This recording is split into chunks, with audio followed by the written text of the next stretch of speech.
देवीना जी, good morning. शुरुआत आपके साथ करता हूँ। अब तक तो हमने यही सुना था कि जब अमेरिका को जुकाम होता है तो हमें टाइफाइड हो जाता है।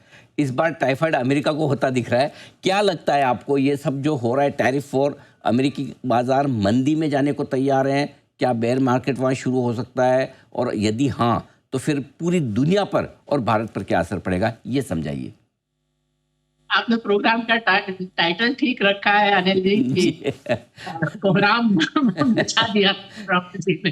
Thank you. और जब वो जीते ही थे नवंबर में, तभी मैंने लिखा था कि जो लोग ये बोल रहे हैं कि ट्रम्प जी के आने से ऐसा होगा, शेयर मार्केट वैसा होगा, बॉन्ड मार्केट, राइट। वो कुछ नशा कर रहे हैं क्या, क्योंकि यही नहीं मालूम कि वो ट्रम्प सरकार करेगी क्या। तो आगे की आप उसका इम्पैक्ट कैसे बता रहे हैं। जी। तो अब तक दिनों जो उन्होंने किया है, ये तो अब मैं कहूँ तो इब्तदाई है। तो अभी मालूम नहीं कि आगे और क्या क्या होता है, बिकॉज एक तरह से इन्होंने ये पहला पासा फेंका है। अब खाली अमेरिका ही नहीं, अब सब देश ये खेल खेल रहे हैं। अब कोई कहेगा कि हाँ, ट्रम्प के कारण हम लोग टैरिफ कम कर देंगे। कुछ और देश कह रहे हैं कि हम टैरिफ बढ़ा देंगे। अमेरिकी जो हम वहां से आयात करते हैं। अभी ईयू ने ये भी कहा कि हम लोग जो हमारी कंपनियां जो अमेरिका में निवेश कर रही थी, अब हम उनको कह रहे हैं कि अब आप निवेश मत करिए, क्योंकि इस तरह के देश में निवेश करने का कोई मतलब नहीं है। उसके अलावा कई देश ये भी कर सकते हैं कि अपनी मुद्रा या करेंसी को डिप्रिशिएट करें, ये खेल खेलने के लिए। तो अभी तो मालूम ही नहीं कि इसके कितने राउंड होंगे इस खेल के, और उसका अंत कहाँ होगा। जहां तक अमेरिका का सवाल है, इस तरह के जो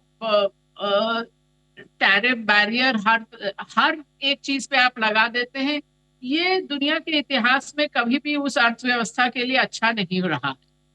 तो ये और ये ऐसे ही कुछ टैरिफ 1930 में भी लगाए गए थे, जो और उसके बाद तो डिप्रेशन गहराया ही था। तो ये कोई साधन नहीं है जिससे अमेरिका की अर्थव्यवस्था अच्छी हो जाएगी। और अच्छा होने का भी क्या है, क्योंकि वहाँ अभी जहाँ तक बेरोजगारी की दर है, वो तो बहुत ही कम है। तो आपका ऐसा भी नहीं कि लोगों के पास नौकरियां नहीं है, तो आपको वहाँ मैन्युफैक्चरिंग लगाकर नौकरी लानी है। तो इसका और दूसरी बात, जहां तक बाजार की बात है, अब अफ्रीकी बाजार पिछले 10-12 साल से बहुत आउट परफॉर्म कर रहे थे। आप पूरी दुनिया के बनस्पत देखें तो ये तो मेरे दिमाग में था ही कि कभी ना कभी वो खत्म होगा आउट परफॉर्मेंस। और ये सब चीजें करने से शायद वो आउट परफॉर्मेंस का अंत ज्यादा करीब ले आया है। तो हमारा जो हर तिमाही पे हम लोग रीबैलेंस करते हैं, तो पिछली तिमाही पे मतलब जनवरी में जब रीबैलेंस किया था अपना ग्लोबल फंड, तो हमने अमेरिका को थोड़ा अंडरवेट किया था, कुछ फिक्स इनकम बढ़ाया था, कुछ यूरोप बढ़ाया था, चाइना पे ओवरवेट है, भारत पे थोड़ा सा ओवरवेट है। तो वो तो कम करना शुरू तो किया था। और ये अब जैसे कल का ही दिन देखिए, तो आप देखिए अमेजोन, मेटा, एप्पल सब 9% के करीब गिरे हैं। बहुत बड़ी गिरावट है उन स्टॉक्स में जो शायद भारतीय लोगों को जिनके नाम आते हैं, जो 6-7 स्टॉक हैं। जी। उसमें एक माइक्रोसॉफ्ट को छोड़ के जो आई थिंक 2-2.5% गिरा, बाकी सब में तो बहुत गिरावट रही। राइट। हम्म। तो ये अगर इसी रास्ते वो चलते जाएंगे, तो मुझे तो लगता है कि वो अमेरिकी अर्थव्यवस्था को हिला देंगे, जो विश्व की व्यवस्था को ही हिला देंगे। आप अर्थव्यवस्था तो एक तरफ जाते हैं, अब जो 80 साल से पोस्ट वर्ल्ड वॉर एक तरह से दुनिया चल रही थी, उसकी ही नींव हिला दी है। जी। आप ये बताएं कि फिर क्या ये गोल्डन चांस है कि ग्लोबल मार्केट्स की वजह से, अमेरिका की वजह से जब अगर भारत के बाजार नीचे आते हैं तो हमें पैसा लगाना चाहिए? यदि हाँ, तो कहाँ और कैसे? तो फिरोज जी ने बोला कि देवीना एग्री नहीं करेगी, पता नहीं उन्होंने ये कहाँ से निष्कर्ष निकाला। क्योंकि कल भी मैंने पोस्ट किया था कि टैरिफ या कोई भी ट्रेड में जो चेंज होता है, वो ये नहीं होता कि आपने ये बदलाव किया तो अब इस चीज का भाव यहाँ से यहाँ हो गया। ये हमेशा रिलेटिव चीज होती है। हम्म। तो जहां तक भारत ऑफ कोर्स बहुत ज्यादा निर्यात करता भी नहीं है, पर जो कुछ भी करता है उसमें जो अब 26% का जो एक तरह से डिसएडवांटेज है, वो किसके बनस्पत है? वो है अमेरिका के बनस्पत। तो आपकी कौन सी चीजें हैं जो अमेरिका कल से बनाना शुरू कर सकता है? और वो बहुत कुछ खास है नहीं। एक तो जैसा मैंने कहा, वैसे भी चाहे अमेरिका का बेरोजगारी है नहीं, वहां पर लोग हैं नहीं। बाकी जो थोड़े बहुत सस्ते में काम करने वाले इमिग्रेंट थे, उनको भी निकाल दिया गया है। तो ऐसा तो कुछ खास है नहीं जो आज भारत निर्यात करता है और कल से अमेरिका बनाने लगेगा।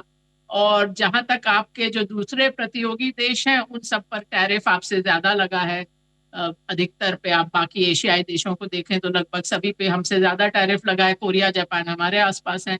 तो कुल मिला के भारत का जो कॉम्पिटिटिवनेस कह लीजिए उसमें तो कोई ऐसा बड़ा झटका लगा नहीं। जहां तक खबर से बाजार की बात होती है, अब मैं 2020 से अच्छा एग्जांपल आपको क्या उदाहरण क्या दूं कि अगर आपको मैं साल के शुरू में बताती कि पैंडेमिक होगा और उसके या फिर ये भी बताती कि ऐसा कुछ होगा जिससे ट्रैवल होटल रिटेल सब जीरो पे चला जाएगा, तो कोई बोल सकता था कि बुल रन आएगा बाजारों में। अब आप हाइंडसाइट में बोल सकते हैं हाँ वहां लिक्विडिटी किया ये किया वो किया, बट मैं शर्तिया कह सकती हूँ आपको बोलते कि इतना सब चीजें मालूम नहीं है, खबरें तो सब खराब ही खराब आएंगी तो बाजार फिर भी चल जाएगा। तो बाजार इतनी आसान चीज नहीं है। और जहां तक मेरा अपना मानना है कि आप एक स्टेडी पोर्टफोलियो में अगर हैं तो निवेशित रहने का समय है, जो भी आपका इक्विटी एलोकेशन है। ये मैं कभी नहीं कहती कि आप 100% स्टॉक मार्केट में डालिए डायरेक्टली या इनडायरेक्टली, लेकिन जो भी आपका निवेश है उसमें आप निवेशित रहिए, क्योंकि जो बड़े मूव आते हैं मार्केट में वो इसी तरह के माहौल में आते हैं जब डर है, घबराहट है, बाजार से निकल जाएंगे प्रश्न ही आ रहा है। आप पिछले 40 साल में देखें तो अगर आप 10 सबसे अच्छे दिन निवेशित नहीं थे, आप सोचेंगे 40 42 साल में 10 दिन क्या होते हैं, लेकिन उसमें आपका 2/3 रिटर्न निकल जाता है। अगर आपका 100 रुपए 42 साल में 75,000 हुआ तो आपने 10 सबसे अच्छे दिन मिस कर दिए तो वो 25,000 रुपये आ जाता है। तो इतना बड़ा ये रिस्क रहता है। और मैं फिरोज से सहमत हूँ कि जो हम लोग अपने पीएमएस में करते भी हैं कि अगर लगा कि कुछ चीजों में घबराहट है तो आप पुट ऑप्शन खरीद सकते हैं, हेज कर सकते हैं, जो हम लोग करते हैं। हम हर समय नहीं, क्योंकि हेज का कॉस्ट होता है, लेकिन जब लगता है कि चीजें कुछ ऐसा प्रश्न चिन्ह है जैसे कि हम्म। पिछले साल इलेक्शन के समय था हम्म। तो हेज कर लो। तो ठीक पर बात है। निवेश, और मैंने अपने ग्लोबल फंड्स में भी बोला कि हम लोग कुछ हद तक भारत पर ओवरवेट हैं। ठीक बात है। तो हम्म।